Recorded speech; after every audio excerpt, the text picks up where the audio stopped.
Hello and welcome to Bluepilling. I am the one and only Divest the A10. Today I will be explaining why there is no reason to believe that Scandinavians discovered America before Columbus. Let's get into it. So the story goes that Eric the Red, an Icelandic explorer who led expeditions to Greenland, had a son named Leif Erikson, who discovered a land with bountiful wild grapes that could be pressed into the sweetest wine. As a result, he named the land Vinland.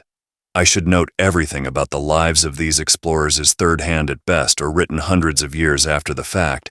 Now, I never questioned this story when I heard about it in Age of Empires II: The Conquerors, but looking back there is a huge red flag with this story, in that it's coming from Eric the Red's family, the guy who famously named Greenland as such to trick settlers into thinking it was Viridian instead of Arctic. So assuming Leif told people about this wondrous new land, then who is to say that he didn't just invent another name for Greenland or an island on the Greenland archipelago in order to attract settlers the same way his father did?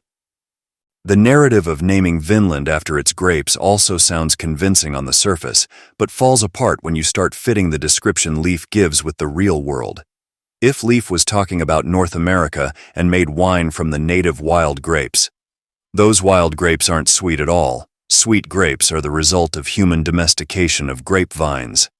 The wild North American grapes are all regardless of species described as musky, sour, tart, or bold. The combination of their high acidity and low sugar content makes them taste like someone added grape flavoring to lemon juice. So it wouldn't taste sweet even if you didn't ferment the must. The natural sugars in the juice would be converted to ethanol by the fermentation process to make a very dry wine. It's not like his taste for sweetness would be different either. The sweetest food available to people in Iceland would have been honey. They would also have sweet alcohols like mead and unhopped beer available to them. Sweet wine was probably also available to wealthier people from Iceland too. I'm pretty confident in my belief that Leif was just trying to attract people with the prospect of having a fancy exotic drink that wasn't available to people in Iceland. It just so happens that there are grapes on the American continents. I should note that the grapes are far south of where the Vikings supposedly landed. So the description of grapes Leif gives us doesn't fit with the reality of grapes in North America, which means he was definitely lying about something, and we can't just take his word. And if he's lying about that, then who is to say he isn't lying about the whole thing? So some Norwegians started exploring Canada in the 1950s to search for evidence of Norse settlements in North America. This is classic confirmation bias, where you have already reached an emotionally charged conclusion and look for ways to validate it, rather than working scientifically. Of course they found what they were looking for, because they believed it hard enough. What have they actually found in Newfoundland? It's just a settlement and nothing to actually indicate that it has anything to do with the Norse. The proof of Meadows Cove mostly just consists of farcical commentary on everyday tools and objects and attributing them to the Vikings.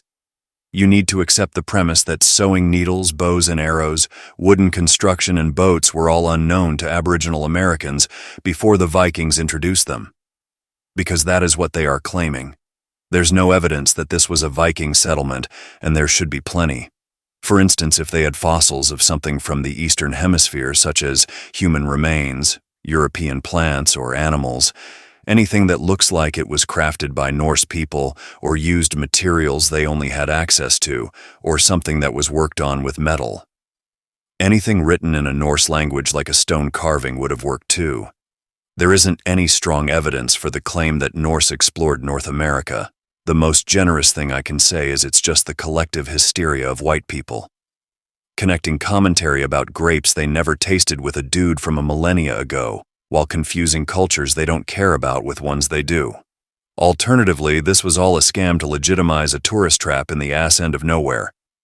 If you stop and think about it, there are a lot of reasons to think the Vikings didn't discover North America. First off, there's the Columbian Exchange, where plants and animals from North America were introduced to Europe. You'd think that if they liked the grapes so much that they named the country after them, they would have taken some grapes or wine back with them to Greenland. But there's no evidence of that. They could have also taken the grape seeds back for planting, but there's no evidence for this either. This is just one example of American plants which would have been a boon for Europeans, which is why when actual explorers discovered America, they immediately brought samples back to Europe. In terms of animals, turkeys and raccoons aren't native to Europe and would have been ideal targets for the Vikings for hunting for food and furs.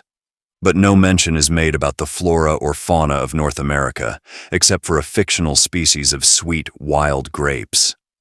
Ironically, there were plenty of plants and animals that weren't seen in Europe and Newfoundland that Leaf made no mention of, but he did talk at length about the grapes that never grew in Newfoundland.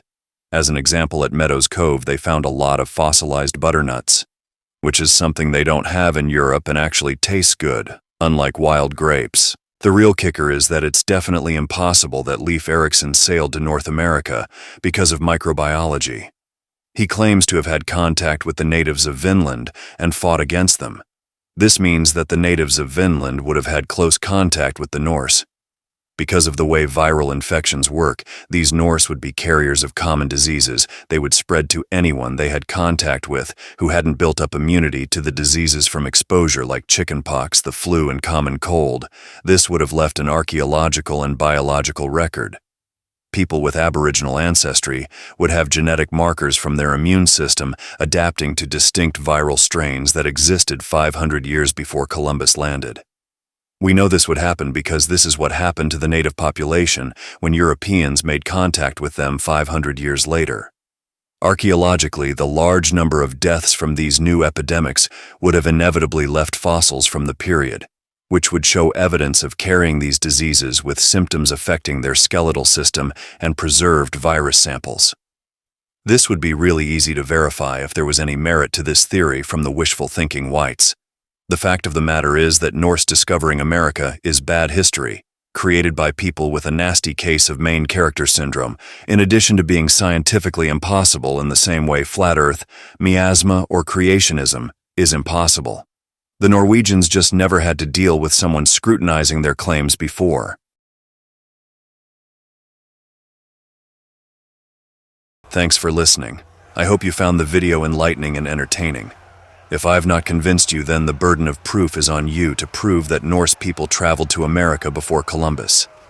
Better start digging and hope you find some Norse artifacts or a corpse with the shingles virus before 1492 Anno Domini. If you want a task just as Sisyphean, you should try winning an argument with me in the comment section below. With that said, this is Divest the A10 signing out.